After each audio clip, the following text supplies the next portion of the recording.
கிறிஸ்துவுக்குள் பிரியமான சகோதர சகோதரிகளே, இயேசு கிறிஸ்துவின் இனிதான நாமத்தில் நான் உங்களை வாழ்த்தி வரவேற்கிறேன். ஒரு ஆமை இருந்தது. அந்த ஆமைக்கு முதுகில் ஒரு கனமான ஓடு ஒன்று இருந்தது. அப்பொழுது முயல் அங்கே வந்தது. ஆமையை பார்த்து சொன்னது, என்ன உனக்கு இவ்வளோ கனமான ஒரு ஓடு இருக்கிறது? உன்னால் ஓடவே முடியாது. நான் எவ்வளோ வேகமாக ஓடுகிறேன் என்று அது பெருமையாக பேசினது. ஆனால் கர்த்தர் ஒவ்வொருவருக்கும் என்ன மாதிரி இருந்தால் அவர்கள் எப்படி பிழைப்பார்கள் என்ற ஒரு நோக்கத்தோடு தான் ஒவ்வொன்றையும் படைத்திருக்கிறார். அப்படித்தானே? அவருடைய படைப்புகளை பார்க்கும் பொழுது மிகவும் அதிசயமாக இருக்கும். வண்ணத்து பூச்சிகளை பார்த்தால் அவ்வளவு அழகாக பறந்து அது கலர்ஃபுல்லாக மகிழ்ச்சியாக இருப்பதை நாம் பார்க்க முடியும்.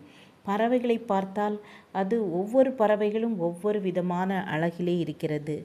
ஒவ்வொரு விலங்குகளை பார்த்தால் ஒவ்வொன்றிற்கும் ஒவ்வொரு மாதிரியான குணங்கள் இருக்கிறது.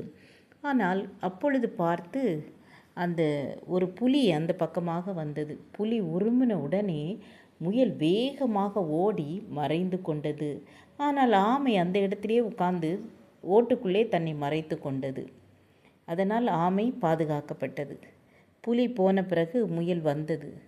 ஆமாம் ஆமையாரே, உன்னுடைய ஓட்டினாலே நீ உன்னை மறைத்து கொண்டாய். நான் ஓடி ஒளிய வேண்டியுள்ளது என்று சொன்னதாம். ஆம், ஆண்டவர் ஒவ்வொருவரையும் பார்த்து பார்த்து சிருஷ்டித்திருக்கிறார். மனுஷனை பார்த்திங்களா, அவரோட சாயலில் படைத்து 6 அறிவை என்ன செய்திருக்கிறார்? கொடுத்திருக்கிறார். ஆதியாகமம் 1 அதிகாரம் 31 வாசித்தோமானால், அப்பொழுது தேவன் தாம் உண்டாக்கின எல்லாவற்றையும் பார்த்தார். அது மிகவும் நன்றாயிருந்தது என்று சொல்கிறார். அது மிகவும் நன்றாயிருந்தது. ஒவ்வொன்றையும் புல் பூண்டுகள், கடல், பூமி, நட்சத்திரங்கள், சூரியன், சந்திரன் எல்லாவற்றையும் அவர் என்ன செய்தார்? பார்த்து பார்த்து படைத்தார். ஒவ்வொன்றுக்கும் ஒவ்வொரு குணாதிசயங்களை அவர் கொடுத்தார். அது அவருக்கு எப்படி இருந்தது? அவருடைய பார்வைக்கு நன்றாயிருந்தது. ஜெபிப்போமா? கிருபையும் இரக்கம் நிறைந்த கர்த்தாவே, எங்களை உமது சாயலில் சிருஷ்டித்ததற்காக உமக்கு நன்றி செலுத்துகிறோம். நீங்கள் படைத்த எல்லாவற்றையும் பார்த்து மிகவும் நன்றாயிருந்தது என்று சொன்னீங்கப்பா.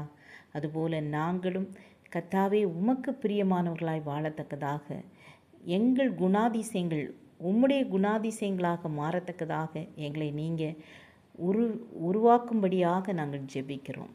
எங்களை தாழ்த்தி உடைய வல்லமுள்ள கரத்திலே ஒப்பு கொடுக்கிறோம். இயேசுவின் நாமத்தில் பிதாவே, amen amen. God bless you.